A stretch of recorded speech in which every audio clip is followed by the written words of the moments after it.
अगर आप इस वीडियो को 2 से 3 घंटे के भीतर देख रहे हैं, तो इसे तुरंत शेयर करें। अब देखना है कि आप कितना प्यार और सहयोग दिखाते हैं। यह लड़ाई सिर्फ हमारी नहीं है, यह हर उस व्यक्ति की है जिसे उनका अधिकार नहीं मिला। हम सब मिलकर इस पेंशन की लड़ाई को जीतेंगे। चैनल को सब्सक्राइब करें, वीडियो को शेयर करें और अपने सवाल कमेंट करें। आपके समर्थन से ही यह लड़ाई जीतने का हौसला मिलेगा। धन्यवाद। ईपीएस 95 पेंशन वृद्धि, श्रम मंत्री से वादे को निभाने की मांग। एनएसी की बैठक में हायर पेंशन पर सवाल। भारत में पेंशन एक महत्वपूर्ण मुद्दा है जो लाखों लोगों की आर्थिक सुरक्षा से जुड़ा हुआ है। हाल ही में श्रम मंत्री ने ईपीएस 95 पेंशन योजना में वृद्धि का वादा किया है, जिससे पेंशन भोगियों में उम्मीद जगी है। यह वादा विशेष रूप से उन लोगों के लिए महत्वपूर्ण है जो कम पेंशन राशि के कारण आर्थिक कठिनाइयों का सामना कर रहे हैं। इस लेख में हम ईपीएस 95 पेंशन योजना, श्रम मंत्री के वादे और इससे जुड़े विभिन्न पहलुओं पर विस्तार से चर्चा करेंगे। साथ ही हम एनएसी की बैठक में उठाए गए सवालों और हायर पेंशन की संभावनाओं पर भी प्रकाश डालेंगे। आइए जानें कि यह वादा कैसे पूरा हो सकता है और इसका क्या प्रभाव पड़ सकता है। ईपीएस 95 पेंशन योजना, एक परिचय। ईपीएस 95, जिसे एम्प्लॉयज पेंशन स्कीम 1995 के नाम से भी जाना जाता है, एक महत्वपूर्ण सामाजिक सुरक्षा योजना है। यह योजना कर्मचारियों को सेवानिवृत्ति के बाद आर्थिक सहायता प्रदान करने के लिए डिजाइन की गई है। आइए इस योजना के बारे में कुछ महत्वपूर्ण जानकारी देखें। विवरण जानकारी। योजना का नाम पेंशन स्कीम 1995, ईपीएस 95। लॉन्च वर्ष 1995। लाभार्थी निजी क्षेत्र के कर्मचारी। न्यूनतम सेवा अवधि 10 वर्ष। पेंशन की गणना आखिरी 12 महीनों के औसत वेतन का 50%। अधिकतम पेंशन 500 प्रति माह। वर्तमान में प्रबंधन प्रोविडेंट फंड ऑर्गेनाइजेशन, ईपीएफओ। योगदान कर्मचारी और नियोक्ता दोनों से ईपीएस 95 योजना ने वर्षों से लाखों कर्मचारियों को लाभान्वित किया है, लेकिन वर्तमान आर्थिक परिदृश्य में कई लोग इसे अपर्याप्त मानते हैं। यही कारण है कि पेंशन वृद्धि की मांग लगातार बढ़ रही है। श्रम मंत्री का वादा, क्या है प्रस्ताव? श्रम मंत्री ने हाल ही में ईपीएस 95 पेंशन योजना में वृद्धि का वादा किया है। यह वादा निम्नलिखित बिंदुओं पर केंद्रित है। पेंशन राशि में बढ़ोतरी। वर्तमान अधिकतम पेंशन 7,500 रुपये से बढ़ाकर एक उच्च राशि करने का प्रस्ताव। न्यूनतम पेंशन गारंटी। सभी पेंशन भोगियों के लिए एक न्यूनतम मासिक पेंशन सुनिश्चित करना। पेंशन फॉर्मूला में संशोधन। पेंशन की गणना के लिए उपयोग किए जाने वाले फॉर्मूले में बदलाव। डियरनेस अलाउंस, डा का समावेश। पेंशन राशि में डा को शामिल करने का विचार। यह वादा पेंशन भोगियों के लिए एक बड़ी राहत हो सकता है, विशेष रूप से उन लोगों के लिए जो वर्तमान में कम पेंशन के कारण आर्थिक संकट का सामना कर रहे हैं। एनएसी की बैठक, हायर पेंशन पर सवाल। नेशनल एडवाइजरी कमेटी, एनएसी की हालिया बैठक में ईपीएस 95 पेंशन योजना और हायर पेंशन के मुद्दे पर गहन चर्चा हुई। इस बैठक में उठाए गए कुछ प्रमुख सवाल और चिंताएं इस प्रकार हैं। वित्तीय व्यवहार्यता। क्या ईपीएफओ के पास पेंशन वृद्धि के लिए पर्याप्त धन है?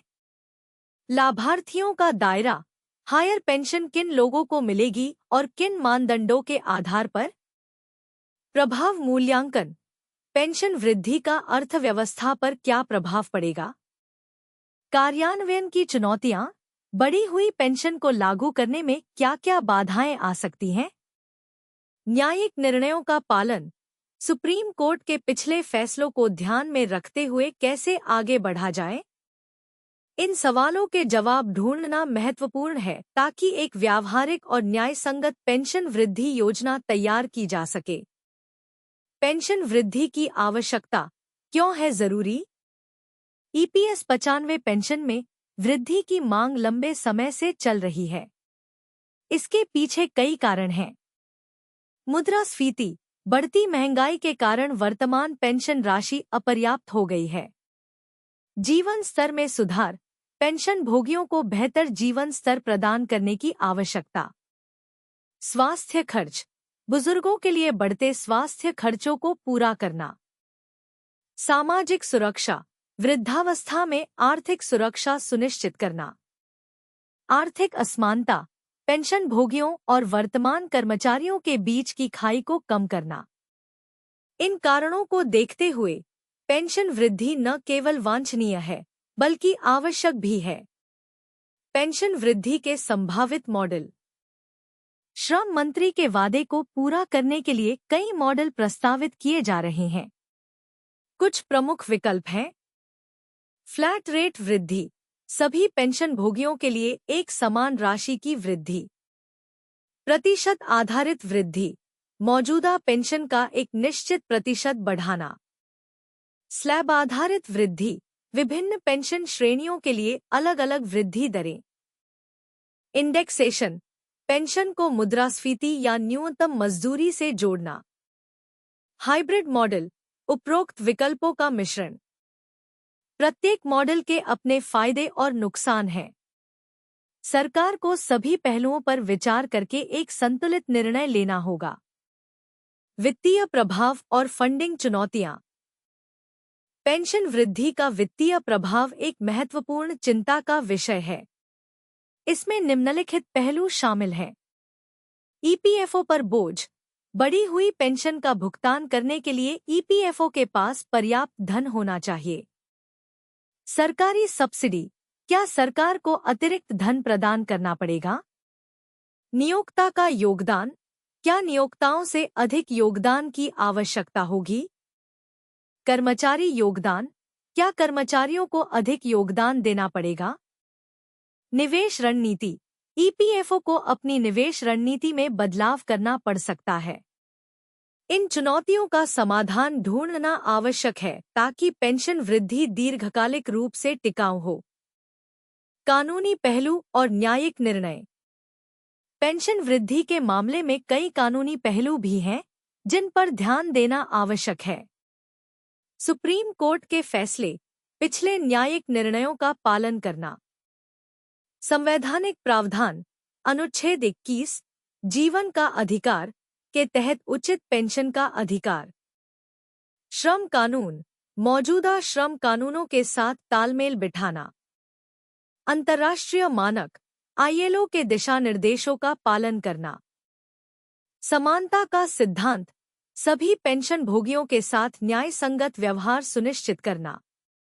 इन कानूनी पहलुओं को ध्यान में रखते हुए ही कोई भी नीतिगत निर्णय लिया जाना चाहिए। अस्वीकरण, डिस्क्लेमर, यह लेख केवल सूचनात्मक उद्देश्यों के लिए है।